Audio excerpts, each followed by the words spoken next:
And I will be starting in 3, 2, 1. Feminism is a beautiful, multifaceted concept that should never, ever be limited in any way. Panel, before we get into like the nitty-gritty and my matter, there are a few like overarching ideas we need to understand, and this is where I'll be dealing with some context and some of my intro, right? The first thing we need to understand is what we're looking at today is the global feminist movement in its modern space in modern society, right? And more specifically, we think we're looking at the woman involved in the movement, right? We think men are feminists too, but when we're talking about a narrative that affects women specifically, we don't think men are the chat, right?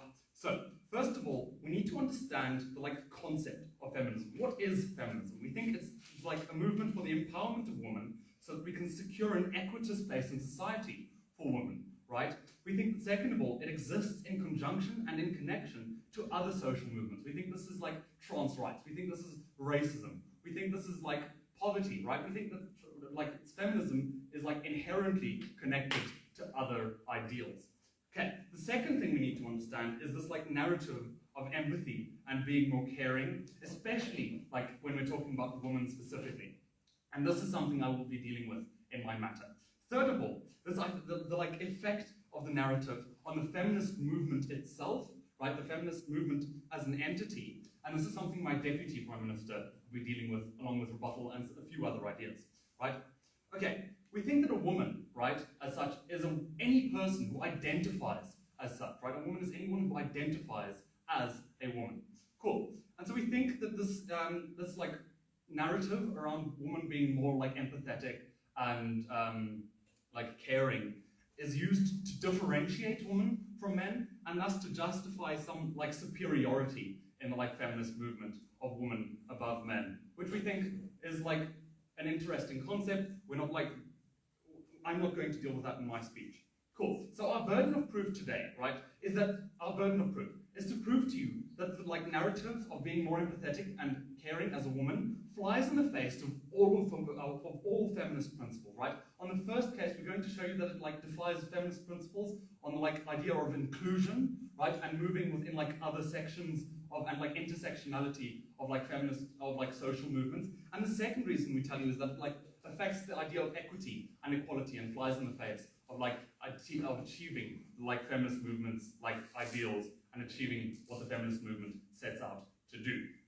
Cool. Now that we understand where we are in this debate, now that we understand like where we're going with this, let's get into some like positive matter, right? The point I'm presenting to you today is this: that empathy and more caring as a narrative, especially around women as as a woman characteristic specifically, is a harmful narrative, right? We think that this encourages like harmful narratives about what a woman is by setting like rules as to what womanhood looks like, right? Secondly, we tell you that it like promotes cultural imperialism, right? And as such improves or like buys into like the oppression of women who aren't like necessarily more caring or empathetic, right? Cool. Why do we tell you this? The first reason we tell you this, and this is where we need to understand the narrative of like empathy and more caring as like a narrative around women, is that for the longest time it has been about like biology. It has been like based around a woman's like neurology and like psychology, that it is some like inherent biological process for a woman to be more empathetic, to be more caring, right? And so it makes the like idea of womanhood a very biological like definition. It defines womanhood to like biology and genetics, and as such, you're like assigned sex at birth, right? We think that this is especially harmful when we're talking about trans-exclusionary radical feminism. We don't think this is a valuable form of feminism. We think that feminism has to like work in intersectionality with other social movements, right? And so we think that when we're like promoting a narrative within the feminist movement as feminists that like excludes trans people from the definition of womanhood, we think this is harmful. This isn't what feminism is meant to stand for as a movement that improves womanhood across the board, that improves like the social standing of women and people as a whole, right? We think that feminism is an intersectional movement.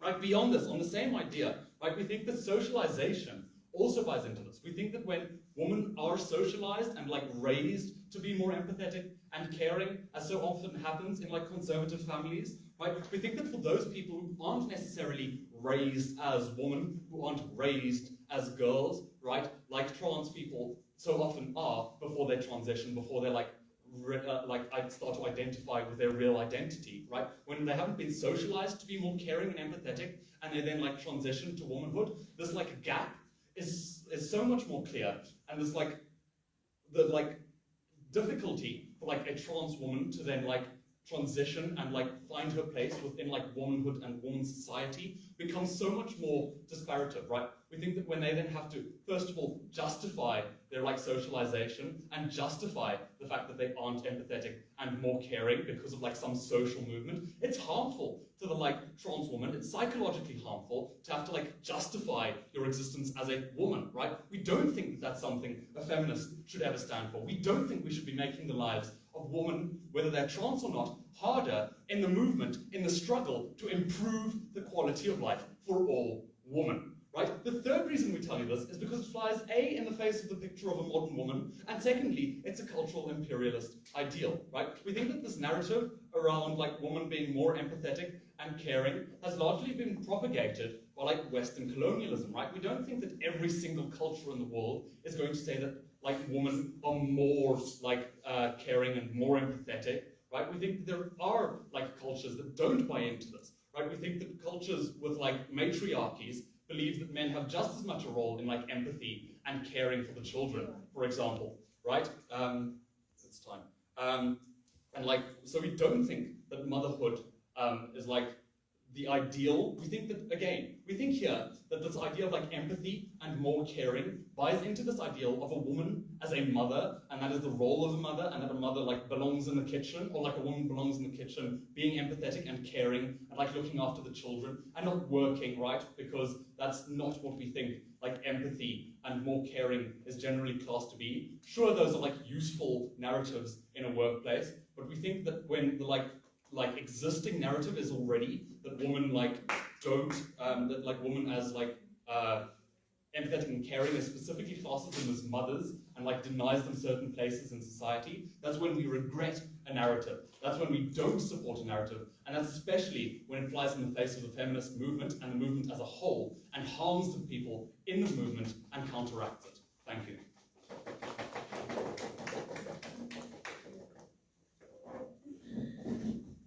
Thank you, Prime Minister. Calling on the leader of opposition from the opening opposition.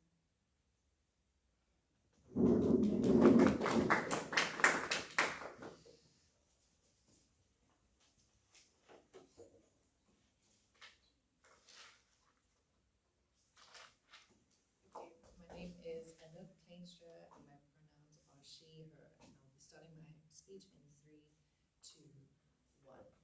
As opposition, we recognize that this whole narrative of being an empathetic and caring person has negatively affected women throughout history. But we understand that not acknowledging this and not including it at all in the feminist agenda is simultaneously going to bite us in the back. Because what does it do to exclude something that is a very real issue when it comes to women? Government comes up and explains to us that this whole idea that acknowledging that women are more caring and empathetic, and women who identify as women in this case are more empathetic and caring, flies in the face of what feminism stands for, because it pushes women into these places where they have to do these, play these specific roles and do these specific things that actually goes against what feminism wants. But as opposition, we acknowledge that this is a very real part of what the female experience is, and that we are pushed into these roles, and thus by acknowledging it as a part of the feminist rhetoric is important because it allows us to understand that this is a position that women, as I said, have been forced into, but also have to move from. And then by understanding this, we are able to understand the issues that surround these things. Government comes up here and kind of speaks a little bit about the modern woman and how this, the whole idea of an empathetic and caring woman has no space in a modern society, but it is very clear that this is a perpetuated ideal throughout history and continues to be perpetuated in all societies. As my speaker two will come up and describe how women often end up becoming some kind of emotional bank for various communities within a society, and thus being pushed into this place where we have to constantly deal with ideas that surround being emotional and empathetic and caring. But what does this mean for us? This means that not acknowledging this is a much more detrimental thing to the feminist cause, because what does it do? It puts a lot of shame around the idea of empathy and caring and things like that, and this consistent idea that women have to hide sort of this side of themselves, because what this does is, so this idea of women being an emotional part of society is something that we need to sort of deplete from what we see, because it is something that makes women be taken less seriously, for example. Government came up here and spoke about how empowerment, feminism speaks about empowerment and this intersectional idea, and as opposition, we recognize this, and we understand that as the government came up here and spoke about how women often get socialized into understanding that this is their position in society.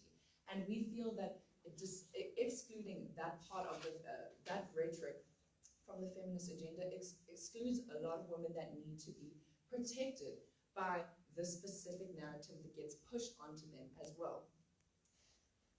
Government spoke about how women are anybody that identifies as women, and this whole idea of pushing that women are more empathetic and caring justifies a kind of superiority was thrown out, that women sort of deserve more rights, or some kind of idea that in this case, because they are more empathetic and because they are more caring, that they should be protected. But we are saying that because women have been socialized in this way, and this idea that they have been sort of put in this position where they have to be like this, they need to be protected for it. Thank you. Government excludes a very real reality of the experience of women. Setting rules of what a woman looks like and not acknowledging a large part of the female experience is very dangerous. Government speaks about how this comes into the idea that being caring and empathetic comes from biology, and this idea that from motherhood and women specifically are born with these genetics, and that idea, but as opposition, we are going very hard on the line that women, as we have said, are socialized into these places and forced into these things as a kind of coping mechanism as well, to be able to understand the realities. Yes. How is this any different to toxic masculinity, where men are forced into having this idea that they need to be strong? It's the exact same idea, but simply because one's beneficial to you, we now allow it. Why is this the case? In this case, we are talking about acknowledging this very real reality of women, that they are pushed into it, because it is a way that women have continuously been socialized, but also a way that women go back to as a mode of survival. Point. No, thank you. We as opposition acknowledge the issue of women being raised as more empathetic as a problem, but we know that it is a reality, and thus we need to recognize it as something that should be defended, but also understood as a part of the female experience. Government's solution is to simply just exclude this idea, but we understand that that has a very detrimental effect on the female experience. He spoke about matriarchies and how, in this case, that women are there are places where women don't have to be as caring and empathetic, but when we think about a matriarchy, it is sort of this system of powerful women taking care and bringing up an entire portion of a society and community. And in this case, we feel like the idea that women are very empathetic and caring is a huge part of that narrative, and a completely unthanked part of society. No, thank you. The reality of the situation as opposition, we acknowledge that women have been pushed into these roles and narratives. Young girls being conditioned for motherhood, for example, and buying things like baby dolls, etc., being expected to understand their circumstance as a reality, but moving from a space of knowing this reality, being empathetic to their situation, and understanding this sort of leads to a kind of acceptance of their own oppression. We talk about women being shamed for not knowing better when they end up in a situation that is a direct result of patriarchy. So as opposition, we are trying to say that empathy and being caring is a huge part of the female experience for survival. What do we mean by this? When we look at girls being on constant alert, and not only for themselves, but women around them, and possible perpetrators of misogyny and patriarchy, etc. We are constantly being forced into these places, but we have to be more caring and empathetic, so that we may be able to survive in these situations. Not only that, but also protect our other women. Thank you.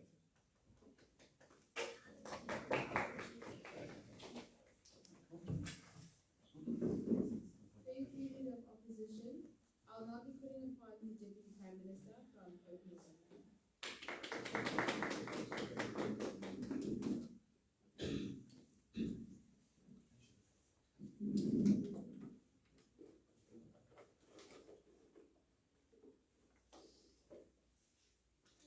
I'm Thinika and I'll be starting in 3, 2, 1. Panel, today from opening, from side government, we presented this idea that women are caring and empathetic in society, right? And we're not disregarding that idea. We acknowledge the fact that women are empathetic and caring in society, but we don't view it as a valuable tool for feminists to use in their advocacy, right? We don't view it as something that is going to be valuable in feminists progressing in society. So, first and foremost, we value the idea of being empathetic and caring in society, but we value it as a human experience, right? We don't value it particularly on the side of women being more caring than men. We don't value it as using as a vantage point, right? So I'll be going into that in my positive matter of what it looks like to be painted as more empathetic and more caring than men, and how that is inherently harmful to the feminist movement. But just a little bit of engagement on what we've been presented from side government. So we're given this idea that disregarding this narrative for feminists is going to be detrimental. It's going to put shame on the idea of being empathetic and caring, and these people who are empathetic and caring need to be protected by the feminist movement, right? We don't see this as an important point or being very valuable in the feminist movement, right? Because we believe that the feminist movement, as my first speakers mentioned, is to get empowerment for women and an equitable spot in society. And we don't believe that by holding on to this notion that has been presented in society, that women are more caring and are more empathetic, is going to be valuable in achieving this goal, right? We value empathy and we value caring as a human experience. We also don't get any engagement on points presented by my first speaker on how women who don't necessarily identify with this caring and empathetic role in society, such as trans women who've not been socialized as women from birth, right? They're somebody who comes into the experience of womanhood, and they're not necessarily classified under this more empathetic, more caring experience. So we don't see any engagement on that. And then we're also given this idea that being more empathetic and caring is part of the female experience for survival, and it's very important for women to behave in this empathetic and caring way. We tell you that fine, women can be empathetic and caring, men can be empathetic and caring, but we don't value this as something as a woman needing to survive. If somebody is being a creep, if somebody's coming up to you, we don't want women to just be there empathetic and caring. We want them to kick them. We want them to take their place in society, right? We don't see the value in pushing this narrative of being empathetic and caring as something valuable for feminists in society. Thank you. The reality of the situation is that whole idea that women standing up in their position is very important, but it also poses a huge threat to them in these situations and a danger. Right, okay, but if we're continuing to promote this narrative that women are empathetic and caring, it's this idea of women being able to stand up for themselves is not something that's going to be perpetuated in society. It's something that's not going to be able to become more acceptable for women to be safer in standing up for themselves, right? We don't see that punting this narrative is going to help that either way, right? Okay, so now I'm going to be going into my matter of what it looks like to be painted as an empathetic and more caring woman as society, to be more empathetic and caring as men, right? So as my first speaker brought up, we sort of get this idea that it's a point that women use to differentiate themselves from it, right?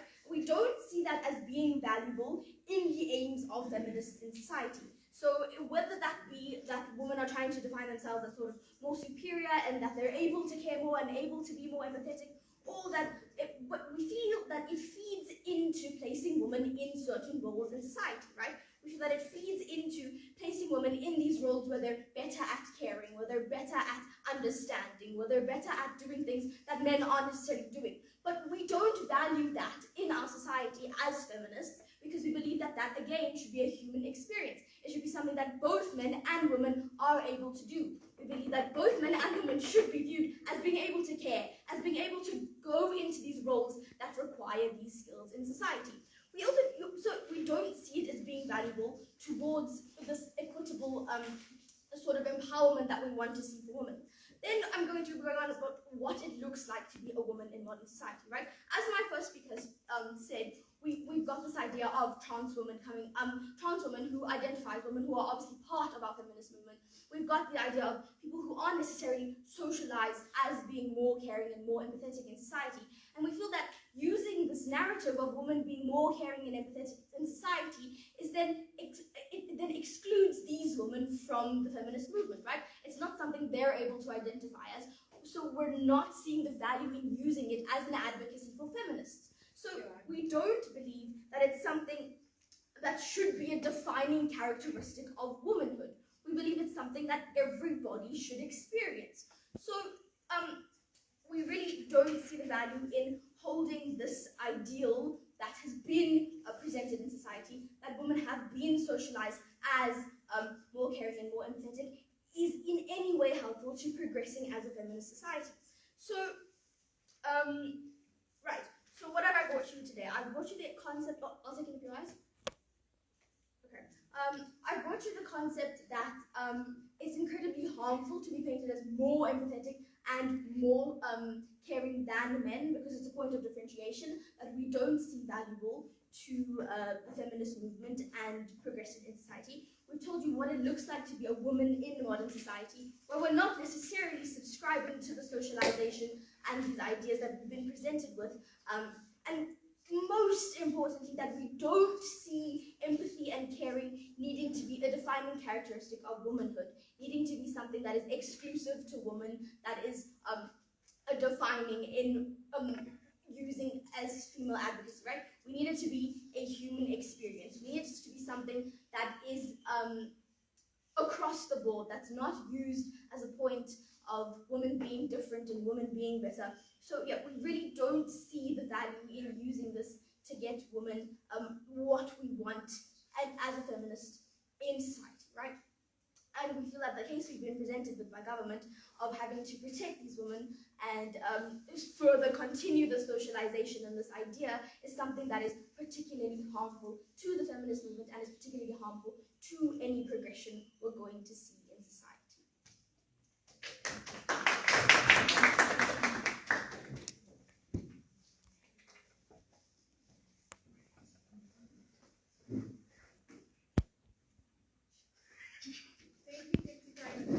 Now I'll call upon the deputy leader of opposition, Vuyelwa.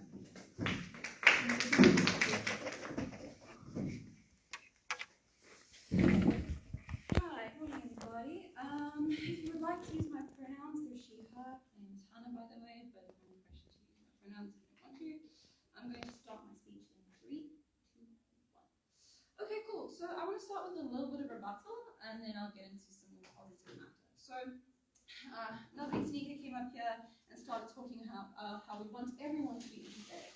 We want men and women to be empathetic, right? Yeah, so do we. Vibes, awesome, great. Except here's the problem. Women are forced into roles where they have to be more caring, where they have to be more empathetic. And that is something that we want to acknowledge as feminists, right?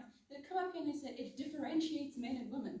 Yeah, it does, because that's how we are differentiated in society, and that's a conversation that we need to be having. We want it to be neutral as well. We'd love men to be more caring and more empathetic. My goodness, what would the world look like if men were more empathetic and were more caring than they are currently? But they are socialized out of those roles, and we as feminists, we believe that for the feminist movement, this is a rhetoric we have to be pushing because it's something we need to be acknowledging, right? So yes, we would love men to be more empathetic and caring. We would love it to be neutral, except it's not, right? So we as feminists need to be more realistic, right? Because that would be extra, like, it will be ultimately better for the movement if we are more realistic about the world that we're living in, not taken, right? So why is this an important rhetoric for the feminist agenda, right? So women are forced into roles where they have to be more empathetic and caring, right? So for us, on this side of the bench, women are more empathetic and caring because those are the roles that we are forced into. If you are going to deny that, that is completely on you. If you're going to deny deny the realization and the absolute reality that women are forced into roles where they have to be more empathetic, where they have to be more caring. That's completely on you for living in your magic bubble where that doesn't happen, right? Except in real, not vegan, but except it actually is a reality, and we'd like to actually acknowledge that as feminists. Why? Because not acknowledging it is more detrimental to women, because then the problem is never faced. It is better for the feminist movement if we actually acknowledge this, if we actually acknowledge this agenda in society as it is, right? Not doing that ultimately takes away from the female experience and what we're actually taking. Can we please differentiate between acknowledging and using it as an advocacy for the feminist movement, right? We need to advocate for what women are in society, right? So yes, we would like women to be caring. We would like them to be empathetic. We would also like men to be caring and empathetic, right? If we're talking about being caring and empathetic, and we're taking that and using it as some kind of weakness, that in itself is sexist and part of the patriarchy. If you're going to come up here and tell me that being caring and empathetic is some kind of weakness, which is what you are inherently implying, that is ultimately sexist in itself, right? We on this side of the bench believe that being empathetic, being caring is a good thing. We want those things in society, right? Those are strengths, right? Those are good things. We would like men to have those things as well, except women are socialized into being more caring and more empathetic, right? We have to be more caring and we have to be more empathetic because those are the roles that are forced upon us, okay? We need to acknowledge that, and we need to advocate for more caring and for more loving and supporting societies. So we'd like men to be more caring and empathetic, and we'd like to acknowledge that more men are forced into more caring and empathetic roles in society, right? This is not a complicated concept. Okay, so why is women being ruled? We need to acknowledge this and understand that women being more caring and empathetic is a problem. The important word here is more. Women are more caring and more empathetic, right? We are forced into these roles. This leaves women to be therapists for men, right? Because they cannot go to their male counterparts because they are not being more caring, they're not being more empathetic, right? If we are telling you that women are more caring and empathetic, if we are telling you that, yes, a woman is more caring and empathetic than a man, we are saying that this is an issue, that this is something that we would prefer men to be looking into and going, yes, they are more caring, they are more empathetic. We need to be stepping up to the plate here, right? And why do they need to be stepping up to the plate? Because we are more caring, because we are more empathetic, we are placed in a role where we're constantly being the therapist for men. We are being trauma dumped on because men cannot go up to their male counterparts and actually have a conversation about their feelings and their emotions, and that leaves us, that puts the burden on us to be more caring and to be more empathetic, right? We are saying that feminists need to acknowledge this and advocate for this rhetoric to be a part of the conversation, right? We are advocating for this rhetoric to be part of the conversation because ultimately society needs to acknowledge this truth, right? And therefore work on it to make society more neutral, okay? So we also would like to put out there that being caring and empathetic, as this side is going to tell you and is going to imply constantly, as they have, that being caring and empathetic is inherently a weakness, is inherently some kind of bad thing. Women are more caring and empathetic, and that is a strength in us, right? That's a good thing. It is good to be caring and empathetic, okay? Any other kind of rhetoric around this, any kind of idea that being empathetic or caring is a bad thing is sexist in itself, okay? There is nothing wrong with being caring and empathetic, okay? That is a good thing. Okay, surely that being forced into roles and wanting men to be more empathetic and trauma dumping is all like side effects of not like saying that everyone is equally empathetic. So how do you deal with that?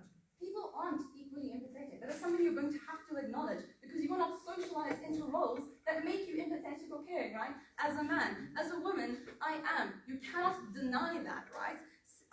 Another point here is that having a hard line of we need to exclude this rhetoric completely goes against the culture of what feminism is, right? A big part of feminism is we want freedom as women to talk about the things we want to talk about. We want freedom within our feminist culture, right? Telling us that we cannot talk about a specific thing, that we cannot advocate for a specific thing, because you've decided that it makes us look weak is not our issue, right?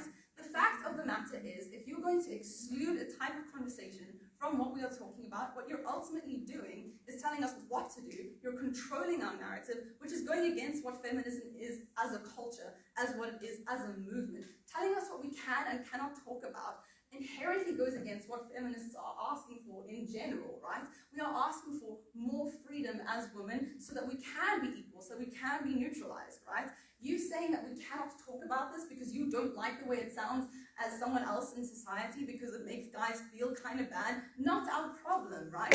We need to talk about this. This needs to be part of what we say. And if you're going to tell us that we have to exclude this rhetoric because it makes you feel uncomfortable, because you've decided that being empathetic and supportive is in some way weak, that is your problem and not the problem of the feminists. Telling us to exclude this goes against our culture as feminists in general and is detrimental to the movement. Proud to have heard this.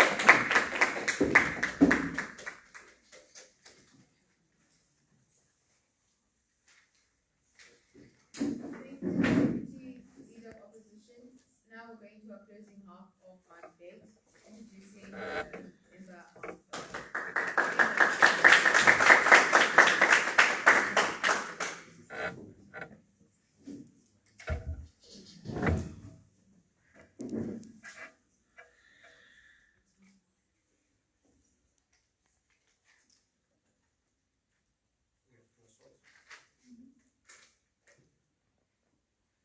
Panel, what we saw today was a perpetuation of what status quo is and all of the problems we see with modern day feminism and toxic masculinity. And from the right and from opening government, they brought forward this idea that womanhood and the harms that come with it, specifically towards trans women. And we agree with this, and we agree that this is a massive problem. However, what we plan to do today as closing government is we want to bring forward the real problem, which is what goes against the feminist movement and women themselves. So which is what we are going to focus on, the direct harms that go towards the feminist movement today. Okay, now to start off with the rebuttal from OO. OO wants women to embrace this notion that women must be more, they want to embrace this notion. However, for two reasons, we tell you that this is incredibly harmful. One, it allows men to have a scapegoat for not properly showing their emotions and for not having a reason, and it actually perpetuates toxic masculinity, which will be the final point of our extension, which I'll get onto later in my speech note. I'll take you at 5 minutes.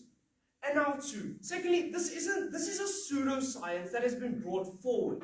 We've seen that these pseudoscientific ideas that race and gender create certain confines to how people can be, and now in 2022 we completely outlaw this and we hate these eugenics ideas and these ideas that were brought forward. This is one of the current standing ideas, and for some reason society won't leave this behind, but the feminist movement wants to continue it despite it actively being harmful towards them.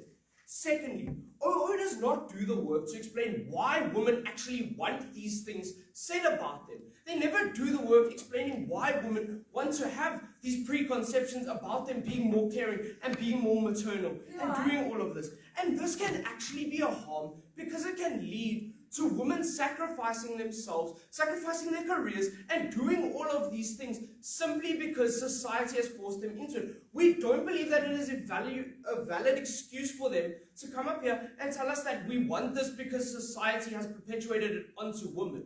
We see this is the exact same as how we don't want the idea that men can't show emotion, but the same idea is being perpetuated onto men, that men must be strong, men must provide for their household. And we see that this is there is a false narrative going on here from opening opposition, where they never really address why this is good in one circumstance, but bad in the other. We understand that these are inherently good traits to have, but we tell you that the idea behind it and the principle of it, that gender can give you constraints to who you are and to your personality, we tell you, panel, that that is harmful. We tell you that this is inherently harmful. And this is something that opening opposition failed to recognize. How is this any different to saying that men need to be a certain way? There is no difference. This actively goes against what the feminist movement stands for. This is not equality. This is saying that women need to be caring in a conservative type of household. We want to take feminism and put it in the right wing. This doesn't make sense. This is a flawed idea. These are two ideas that can't coexist. Now, I'd like to go back to how never mind. Okay, so moving on to our extension. So principally, feminism should reject all preconceptions and all notions surrounding gender and all gender stereotypes. We can't pick and choose when we want to allow a gender stereotype simply because it benefits us or because it makes us look better than men. Now, I'd like to rebut that point from opening government where they said that this can be used as a superiority complex for women over men. Firstly, we believe this isn't true because we know in society women don't have the superiority over men. And we believe that these traits can actually be seen as weak in a patriarchal society. I'll say 5 minutes. We want to eliminate these ideas completely. We want to eliminate all gender boundaries. And this idea that they bring up, that because women have been socialized into this, it's okay now. We say no to this. So now, we believe that people must define themselves and define their individualism not on the basis of gender, but on the basis of who they are as a person. We don't believe that it should be said that women need to be empathetic, because this is harmful not only to the feminist movement, but women who aren't empathetic. This can make them feel like they have a problem with themselves. We completely want to remove this from society. We see the same thing about men when we say that we want to remove toxic masculinity because it makes men feel less than other men. So why now do we want ideas that can make a woman feel less than other women? Go on. Yeah. Do you think that using rhetoric for advocacy equates to supporting rhetoric in advocacy? Yes, obviously it does. Because if you are saying that this thing is good, that we allow this thing, it's obviously saying that you support this thing. What are you even asking? That doesn't make sense. So now we want to reject all of these gender constraints, which opposition is pushing for. Why do we want the feminist movement if we are pushing for these preconception standards? Now, I'd like to move into the idea of women sacrificing themselves and how these ideas are harmful. So now, what does this mean? This creates the idea that women are naturally more maternalistic. They have to naturally look after the child. This can lead to two problems. One, it can lead to women openly being abused by their husbands because they are felt that they have to be there for their husband. They have to stay as this loyal wife to their husband, even when their husband is doing wrong. The feminist movement can't support women leaving their husbands, but then also say, no, you need to stay and be caring and be maternalistic, and you need to have this burden put on them that this side keeps bringing up. How are they fighting for men to actively being allowed to put their emotional baggage on them? This is ridiculous. How are we allowing this in 2022? We have constantly fought for men to be able to not do this to women. We want women to have their own individualism outside of men. Now, moving on to the idea of how this can damage women when it comes to children. So now, what does this do? One, if a woman falls pregnant, she may feel forced to have to leave her job to nurse the child because she is unable to do this. And it releases fatherhood responsibilities from the father. This is dangerous because it can absolutely kill a woman's career. We want these women to be strong and independent, but this side wants them to be stay-at-home, conservative families. That's what this side is fighting for.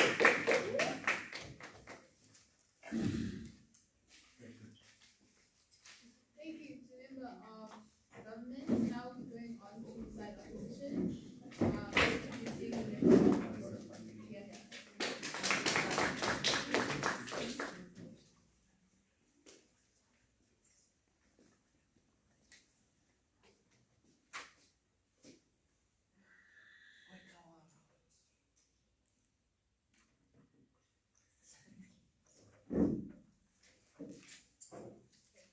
Hi guys, my name is Lion and my pronouns are they, them. And I will be starting in 3, 2, 1. I don't know about you, but the word use isn't spelled the same as sports and does not mean the same thing. And I think that this entire debate has missed the entire point of this motion, right? All teams so far missed what the motion is actually about, right? So we get this whole idea of everyone focusing on the rhetoric itself. So what we were supposed to actually get from this debate is, number one, what feminism is, right? We got a fairly good definition of what that looks like and how that plays in today's debate. Number two, we're supposed to get what advocacy is, right? Nobody touched on that. Nobody touched on what advocacy is, how it works, and the third thing, how rhetoric is then used in advocacy, right? And then how this is then related to feminism. None of this analysis has been done in today's debate, and that's what closing opposition is going to bring to you today, right? So just taking a look at what we've been given so far. So we've got this whole idea that the idea of women being more empathetic than men is harmful, right? We concede to this idea, right? We don't think that feminists themselves agree with this idea. And so, yeah, so that's essentially what we get from this debate, right? That's just the rhetoric itself, right? And all teams have been engaging with just the statement, right? Then opening opposition comes up and gives us this really weird case on how we should actually believe this because it's been forced onto us. And so they acknowledge that this rhetoric is detrimental, right? But then they go on to agree and go into and buy into this idea, which we don't think is a truth in today's debate. The rhetoric isn't a truth. In this case, the rhetoric is perpetuated by society, right? By men onto women, right? It's a story, it's an assumption made about them, right? This doesn't mean that women now have to buy into this. This doesn't mean that it's necessarily true, right? And that's what opening opposition has failed to see, right? Then we have a continuation from closing government on why this is harmful, just continuing on, right?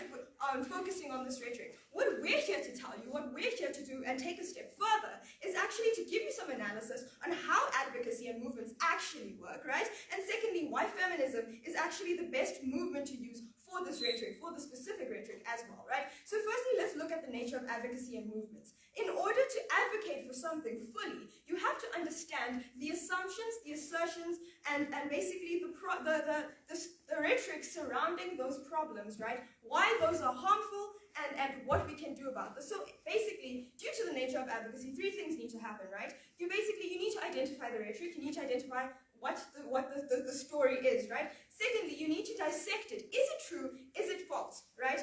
And then, why is this a problem? Thirdly, you then need to envision a way in which you can bring about change to change the harms of this rhetoric, right? That's how all movements work. So we use rhetoric as a foundation for conversation to advocate for or against a problem. This is what the entire debate has been missing. Everyone's been using the word use as supports, which really isn't the case in this debate. No, thank you. So we take an example, right? Look at the hashtag #MeToo movement, very famous feminism movement, right? We see when it started, women were calling themselves slurs, right? This doesn't mean that the women themselves believed that they were these slurs, right? They used this to basically show you how society views them, right? To create awareness on how they are viewed, what rhetoric is pushed onto them, right? That's essentially what we're doing in this debate, right? With the feminism movement and with this particular rhetoric. My second issue, right? The principle, so basically feminism and why feminism is the best movement to push this rhetoric, yes. Surely, if we're using something as a tool and making it a central line in our movement, we're propagating it both in the society we live in and in the movement we're running in. So, see, this is where you miss the whole point of how this rhetoric is being used by feminism, which is my issue right now. So, let's go on to expand on this a little bit. So, we tell you that feminism is the best movement to push this rhetoric. Why? We tell you that it's headed by women, right? This includes trans women, all women who identify as women. They are women. So, we tell you that it's headed by them, right? These are the people that this rhetoric is pushed onto. These are the people that best understand how it affects them, how it affects how they're viewed, and have the best ability to dissect every single bit of this rhetoric, right? So we tell you that feminism, which is headed by a woman, basically has the best tools to then show you why this rhetoric is harmful and how, and basically explain to you why this is harmful, right? So essentially, we think that feminism is the best movement for this rhetoric to be used, right? And how is this rhetoric then being used? We tell you we've gotten a good one-liner from opening opposition telling us that this rhetoric is detrimental, right? So we know the harms of this. We've been going through the harms of this from the government bench, right? We know exactly why this is harmful. So basically, we tell you that in feminism, right, these women know that this is harmful because they are the ones that this is being perpetuated on, right? They go out there, they tell people, hey, this is what's going on, this is how we feel about it, this is how it affects us, and that's basically according to how I told you advocacy works. These are the steps in which advocacy works, right? And how this rhetoric is then being used to create change, to propagate advocacy within feminism, right? So overall, why we're the best in this room, right? Why we're the best team in this room is for two reasons, right? Number one, we actually analyzed how advocacy works, right? And number two, we showed you why feminism is the best movement for this rhetoric and why this rhetoric is important to feminism, right? So, in conclusion, we tell you that this entire debate has been missing the point of the motion, and we would like to say that we're happy to oppose.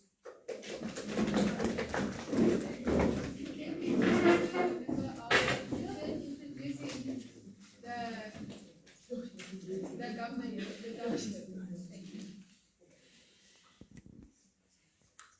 My name is Nkadimeng. My pronouns are he, him. I will be beginning in 3, 2, 1. Panel, firstly, we agree with closing opposition when they say that we've all been in a different chat, but the moment they started talking about use is support and isn't support, they lost the plot entirely. Allow me to clarify one thing before I actually get into my speech, and that is when a feminist movement or a feminist uses a term or uses a conception such as women being caregivers and empathetic, what that actively does in that space is that it refers to them supporting it because it is a narrative that they then undertake. Do you understand that? Got it? Good. Done. Now, panel, allow us to just open up with a few points that we, as the governing side, have identified really should decide how this debate goes. Firstly, panel, the chat that we're supposed to be having in this debate is firstly, is this a valuable concept for us as feminist organization or feminist movement to actually use and adopt? Panel, what we tell you, firstly, is that we tell you, panel, that it is not useful. Why? We first tell you that it is not useful because this narrative of women being characterized as empathetic and caregivers is toxic. It does not help them in any way. Why is this so? Panel, what we tell you is that, firstly, when women are trauma dumped with other people's emotions, other people's problems, panel, we tell you that this is a burden that they do not deserve and a burden that they do not sign up to. Panel, just because they were born as women does not necessarily give anyone else the criteria or the right to then release all of their trauma, all of their problems onto their panel. It is not our burden, it is not women's burden, it is not the burden of a woman to do so. They needed to prove to us why this is valuable, why it is valuable to women and why it is valuable to feminist movement. They did not do that in any way. I will take that 5 minutes.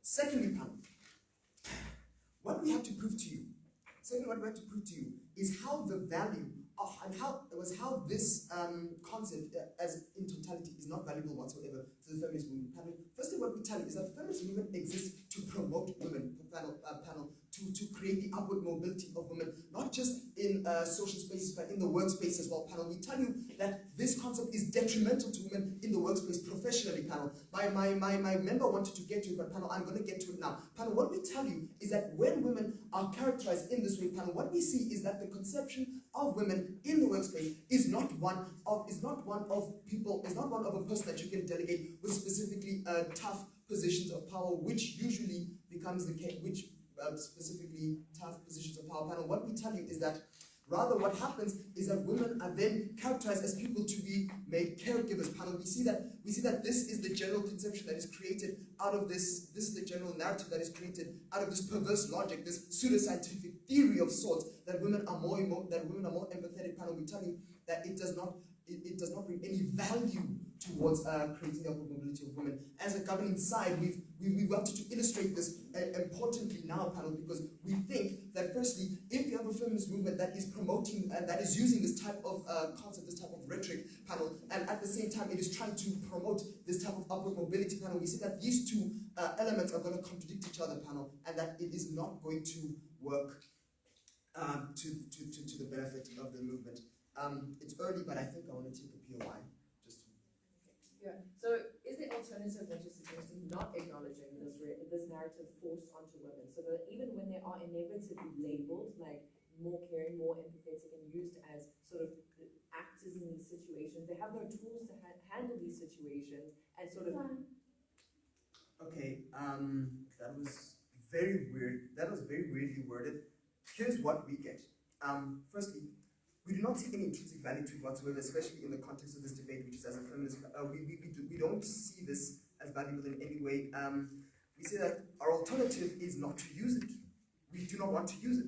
We just feel that it is not valuable to what we're trying to achieve, and therefore we don't have any incentive to continue using it and to continue having it as a concept. No, thank you. Now, let's move on.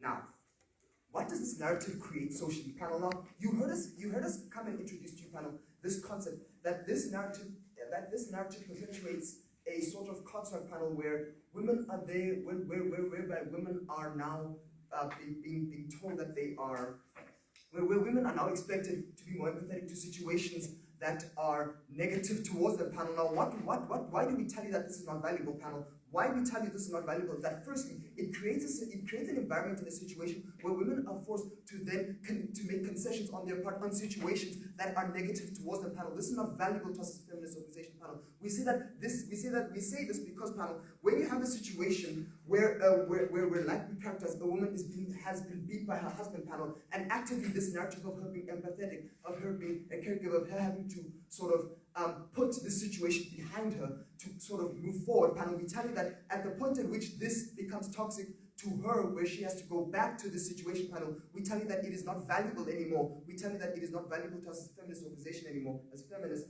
because, panel, actively what it does is that it breaks down the very principles of the feminist movement as it exists, and that is to empower women and to sort of break them away from these negative spaces and these negative, these bad situations, panel. And as the governing bench, that was our entire case, panel. We wanted to illustrate to you what the why this concept, why this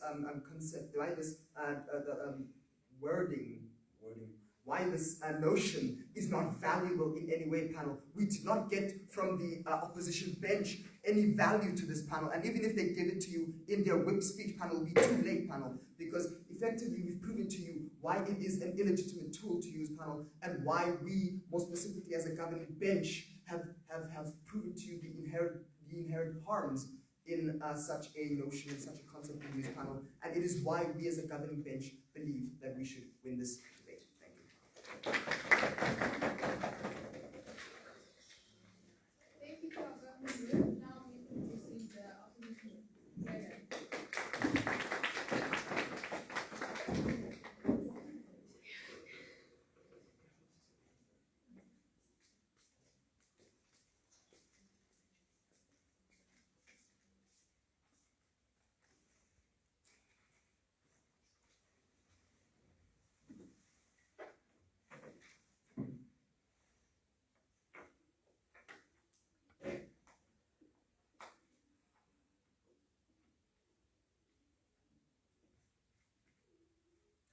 Hi everyone. I'm so sorry. They're distracting. So my name is Sibusisiwe. I use any pronouns, but I'm the last speaker, so kind of. Yeah. Okay, I will be starting in 3, 2, 1. When Black Lives Matter dissects or speaks about white supremacy, they're not accepting white supremacy. They're not saying that white supremacy is correct. All they're saying is that we want to have a conversation around this narrative and around why this narrative is incorrect. Recognize that this does not then fall under what they believe, it does not fall under what they stand for, and it does not fall under what they promote. What they're doing is looking and acknowledging a narrative, dissecting why a narrative is incorrect, and dissecting the effects of this narrative. Recognize that this is what movements look like, and this is what movements ought to do or seek to do. So this idea of use versus support is very blurred in this conversation, and we think that it ought to be clarified, as my speaker did, right? So we think that the points of concession within this debate, right, there are two, right? We think that all all teams in this debate concede to the fact that feminism is good and feminism should best cater for the woman, 1. 2, we think that there is value in empathy and there's value in caring, but we don't think it should be isolated to women, right? We think that this is what 3 of the sides agree on, right? We think that this is very important to note in today's debate, right? So where then does the debate happen? The debate happens at the point at which what feminism looks like and what feminism should look like, 1. 2, who best caters then for members or people that are affected by feminism, who best caters for what the feminism movement is and what it should look like, and 3, is the notion valuable or invaluable? So what I'm going to do is dissect government bench as a whole, and then I'm going to tell you why our case stands best in this entire debate, right? So what we get from opening government is like this idea of, so what we tell you in our case, right, as closing government, we tell you that movements and like advocacy use notions and narratives to dissect why they're incorrect and to dissect why then they shouldn't be used, right? We think that this is important to note and this is important to understand. So when you look at what opening government gives us, right, they give us this idea of how they define feminism fine, well and good, right? They don't acknowledge what feminism actually is supposed to do, the conversation feminism is supposed to create, and what feminism ought to be doing, right? So what they tell us is when you promote or when you use such narratives, you exclude women in their definition of being all women, including trans women. What we think the feminism movement does by taking up this narrative and dissecting it. 1, we think that they're able to prove why it's wrong and why it shouldn't be implemented. At the point at which you prove why a narrative is wrong and why it shouldn't be in place, you're able to cater for the people that wouldn't traditionally fit into this narrative, right? You're able to cater for the people that are excluded by this narrative. You're able to cater for the people as a whole. You're able to meet your mandate as a movement. At the point at which you dissect why a narrative is exclusionary and why a narrative ought not to take place, then you're able to include all people, including the trans women that opening government is so concerned about, right? We value them in this conversation, and that's why we take up this narrative and this rhetoric in order to dissect why it ought to not be used. Note that this is where we differ also from opening opposition, right?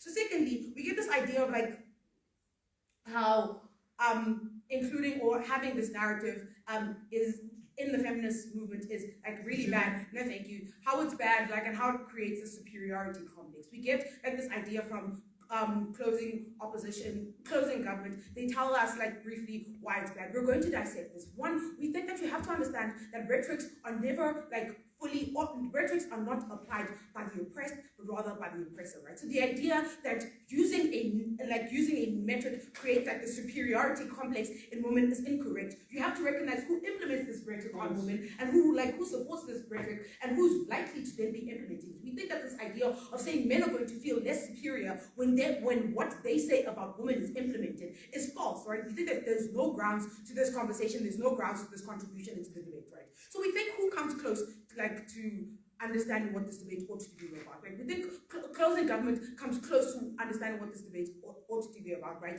And we're going to go into their case and why their case still doesn't stand in the face of this. Yes. Okay, if we're harping on definitions, surely use looks very different from disprove and counteract. I agree with this, right? I agree with this. I think that this is very important, right? But it also looks different from support. We think that the definition of how we ought to look at this in context. We think that definitions are very contextual. Definitions look specifically to movements. Definitions ought then, in this case, look at what the context of the debate is. The debate is set in a context of movements. We think how movements then interact with any narrative is in implementation of dissection and proving and disproving. We think that this is how use would look in the context of a movement anyway. So we don't think that that point stands in this debate, right? So then, what do we get from closing government, right? We think that this idea of women, we get this idea of how women sacrifice themselves and how women are not able to fully engage with being themselves because they're being pushed into this narrative where they're being pushed into this whole belief, right? Recognize that the feminist movement acknowledges that women ought not to be pushed into any narrative. The feminist movement acknowledges that women should not be told that they're less superior. Women should be treated as if they're equal entities within society. Recognize that at no point does the feminist movement push this, right? But even if at no point do they push this, right? What they do tell us, right, is how we ought to engage with this. We think that by telling you that the reason why they have this conversation is showing you why women sacrificing themselves is bad, why women ought not be engaging with this, why women then should be protected from this. We think that the best suited person to have a conversation about women and how women are affected by things is women. We think that the feminist movement then becomes the best entity to cater for this. The feminist movement then becomes the best people to dissect why a rhetoric stands in relation to women and why a rhetoric falls. They use a rhetoric as a means of advocacy. They use a rhetoric as a means of foundation for advocacy. They don't use it in support. They don't necessarily have to use it in agreement with it. We think that they don't understand this in today's debate, and then they fail to engage with this. Then where do we win this debate? One, we tell you what feminism actually looks like. We tell you what advocacy ought to look like. And we tell you how rhetorics are realistically used in society. We don't think that any side engages with this, and therefore we think we should win the debate.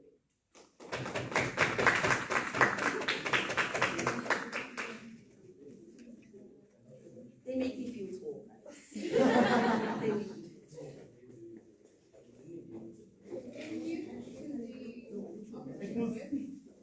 It was a bench of dudes Thinika against a bench of so weird. women and people who are cis men, right? On a feminism debate. I'm not gonna lie. It's all people are like, okay,